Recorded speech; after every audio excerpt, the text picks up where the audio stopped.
bipolar thing. I'm trying to figure out why I'm bipolar and somebody else isn't. And you know, my therapist tells me, AT, your wiring is off. It just doesn't fire all the same ways, you know? And I'm like, my wiring is off. I like to think that sometimes that things in my environment make me bipolar. And they say that you can link bipolar to a trauma. And see, I grew up an only child. Unless, of course, you want to count my dad. And, but like growing up with him, it was like competing with another sibling. Like we just never got along, ever. And it started out when I was very young. It started out when I was 5 years old. He was sitting at the kitchen table reading the newspaper and he's like, oh no, this is awful. I'm like, Daddy, what's the matter? He's like, Santa Claus was killed on the highway to Christmas this year.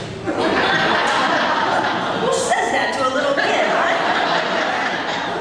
And it never got any better. It never got any better. I remember I was 6 years old and he told me I was ugly. I'm like, I'm not ugly. He's like, yes you are. I'm like, no, I'm not. He's like, yes you are. I'm like, no, I'm not. He goes, if you looked up ugly in the dictionary, a picture would be there. I was like, nah. So I went running to get the Webster's dictionary, right? And the son of a bitch put my picture.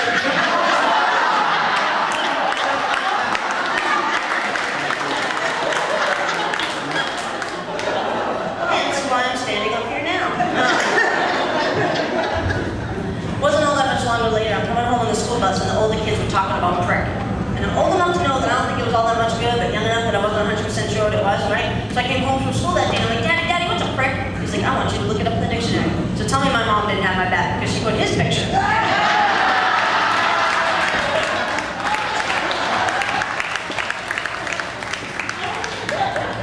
Love my mom.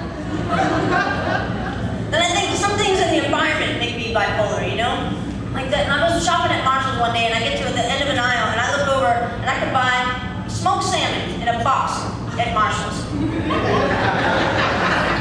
Then I go across the street to the Christmas tree shop and I found that I could buy Laughing Cow cheese right there in the middle of the bin at the Christmas tree shop. There's nothing funny about neither one of those not being refrigerated. I don't give a shit if your store's air conditioned or not, you know?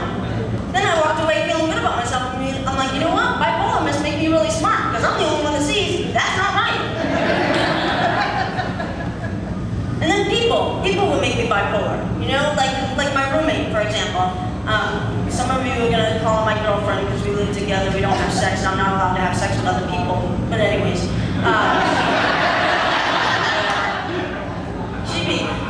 love her to death, honest to God, she's the greatest woman in the world, but she's a psych nurse, so she works in a psych hospital. So she can't possibly be crazy, right? She saves the crazy, but she makes me crazy. She is the queen of Post-it notes. Post-it notes all over the house, everywhere. So much so as I have a pink stain on my bathroom sink from a Post-it note. So I come home from a show one night and I see a big yellow Post-it note on the microwave. Don't turn on the microwave, muffin tin inside. So I just look at it for a second, right? I said, you know what, I'm gonna put that in my back pocket because I might need that someday. A few days later she says something to me and I go, is that like anything like putting the Post-it note on the microwave? She's like, what? I go, why did you do that? She's like, well, I didn't want you to turn it on. I said, well, if I was gonna turn it on, that means I was hungry. That means I would open the door, see the muffin tin, take it out, put it on the counter, then put my popcorn in, and then turn it on. Well, where's the disconnect? What am I missing, right? She's like, well, I don't know. Sometimes you walk around the house and time your sets. I'm like, with the microwave? She's like, look, I don't know what you do. I just didn't want you to burn down the house. I go, you didn't want me to burn down the house? I didn't put the muffin tin in the microwave. Don't put that shit on me. Absolutely not.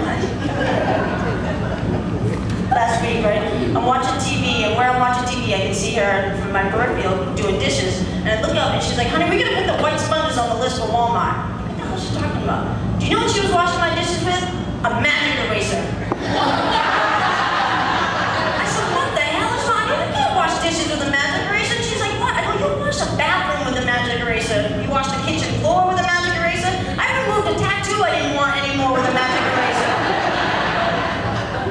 I said, I don't think the magic eraser that you're touching the fork that's going to go in my mouth after you make me a grilled cheese from the Christmas tree shop can be any kind of good for the Christmas tree. She's like, well, I don't like the way you do dishes. I was like, why? Because I don't have a suicide pact with myself? Jesus. I love her so much. We broke up, we've been together for like 2 years. Last summer we had to break up, not had to break up, but we broke up for like 3 months because I was having a bipolar eclipse of the heart. And I didn't see her for 3 months, right? And in that 3 months, she lost 45 pounds. Right? I know. You know what I told her? You're welcome.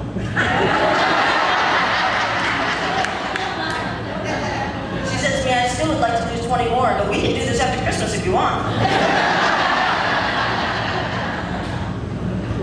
I like my girls to have an hourglass figure so I can tell them when it's time to go.